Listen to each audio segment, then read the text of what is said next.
Hey friends, I'm Henry with BrainStormAcres. I'm shooting the show inside today because it's pretty windy outside and I'm not sure I'm going to be able to upload at a reasonable speed. I did a test earlier today and I was getting too little speed uploading. Well, I'm going to talk today about irrigation.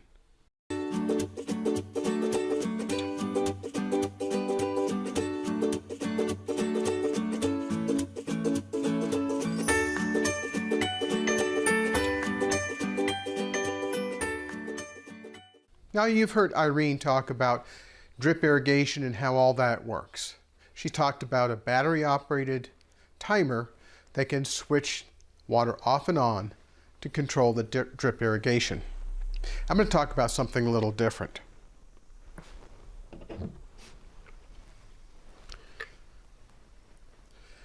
This is a outdoor lawn irrigation or normal irrigation control valve. What do I mean by normal control valve? There's an outdoor controller that has electric that runs to each one of these valves. It's a 24-volt AC signal. It's not too high and it's not real high current, which is good. It makes it safer for you when you install it. When voltage is applied to these two wires, there's a electromagnet that moves a plunger up and down to control the water that goes into this valve. The water comes up on one side, is either stopped or allowed to go through by this valve, and comes out the other side. How do you get the water in? This valve has threaded inlet and outlet. That means you need to put a threaded insert or a threaded nipple. This valve has threaded inlet and outlet ports. That means you need to have a slip fitting to threaded fitting. This is a 3/4 inch threaded nipple. There's a 3/4 inch slip fitting on the other side. You do the same thing with the outlet side. Now, I haven't put any tape on it, but when you install those fittings, you need to use some Teflon tape, otherwise they're going to leak. It may not be a big deal for you if it leaks, but for us, being on water haul, it's important. It's really important on the inlet side because that's always going to have water applied throughout the day. The outlet side only has water pressure applied when the valve has been actuated.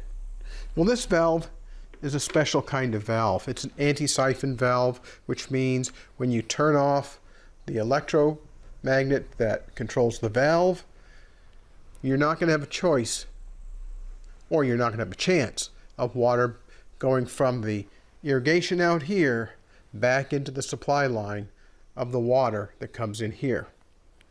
There's another kind of valve. Now, most of the valves that I'm using are of this form.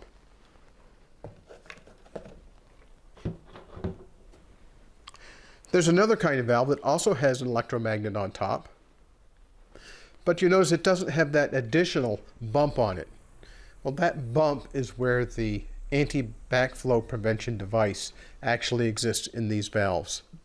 Again, it has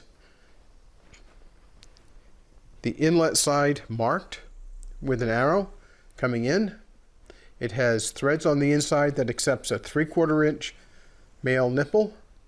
The outlet has an arrow going out. It also has threads. So all you need to do is just as we did with the anti-backflow prevention valve, you need nipples that go into the valve. Now, these valves aren't very expensive. I think they're about $12 to $15 a piece. And that can run into some money when you're doing a large irrigation system like we are. Now, how does this all work? Well, we're still using drip irrigation, as Irene showed you earlier. The difference is we're controlling it with this massive irrigation controller with pipes that are buried underground. Now, in the beds that Irene's been installing drip irrigation on, we have these kinds of heads. She runs the micro line from these outlets out into the bed. But the water is supplied into this manifold from our in-ground irrigation lines. In order to allow the water to go out, to irrigate, and to turn it off, we need to have these kinds of valves. And that's why we put them in. And what I've done out in the yard is I have one irrigation controller that's already fully used. These irrigation controllers are available in various sizes. You can get 4 control, 6 control, 10 control, 12 controls to control the various valves in one control box. We already have one full box out in the yard. That means we already have 12 beds that are individually controlled throughout the yard. I'm going to install another 12 controller that will control another 12 valves, and right now we have 10 of them designated for the new beds that we put in and the replumbing on the beds that go along the front of the house. Now, how do you get water to those valves? And from the irrigation controller to the valve itself, we use PVC pipe. Now, this is a small piece of PVC pipe. PVC typically comes in a 10-foot length. It's called a stick of PVC. This is Schedule 40 PVC.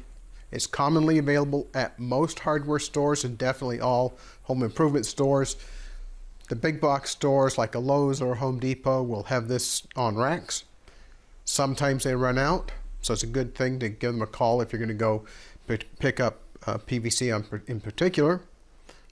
But it's generally available and it's pretty inexpensive. I've paid anywhere from $5 a stick to $8 a stick depending on the time of year and a lot of other factors. This is plumbed together just like normal plumbing.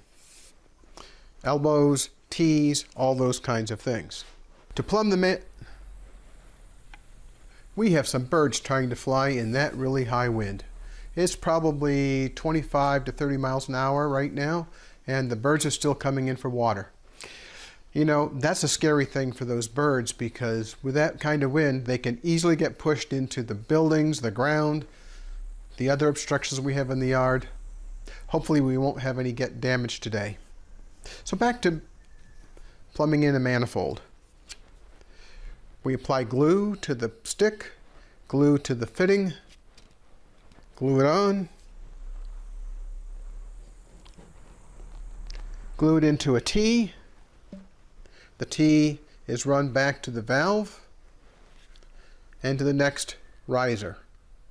Each of these risers will have a manifold attached to the top. We test the system manually.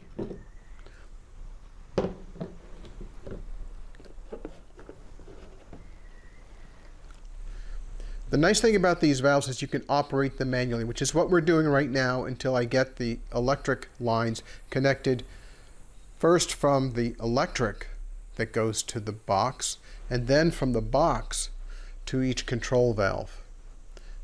In order to test the valve or to test the irrigation, you move this lever. It has an on position and an off position. The control box is connected to each control valve with multi-strand wire. Multi-strand conductor just means there's multiple conductors in one piece of wire. That is one wire sheath. This one has 7 individual wires that are surrounded by a piece of plastic. That plastic gets run from the controller to valves. One of the 7 wires is a common wire that goes to each of the valves. Then one of the remaining 6 wires is connected to the other side of this valve. So you have a common on one side and a signal wire on the other side. We do that throughout the entire irrigation system, and the controller has individual numbers that turn on and off each of these valves. Installing irrigation in the ground in the yard here means that we don't need to have hoses and other things running above ground all summer long to water our garden. If you have other questions about what we're doing and why we're doing it, leave them below and we'll try to answer them in an upcoming Q&A video. Thanks for watching. Don't forget to hit like and subscribe and hit the bell for notifications because we're going to be doing a lot more stuff. Now, Irene's going to be covering a lot more of the gardening aspects. She does a lot of that by herself because there's not enough room for both of us in the same spot at the same time. And in some of our recent videos, you've seen that she's doing one thing while I'm doing another. Thanks for watching. We'll talk with you later. Bye.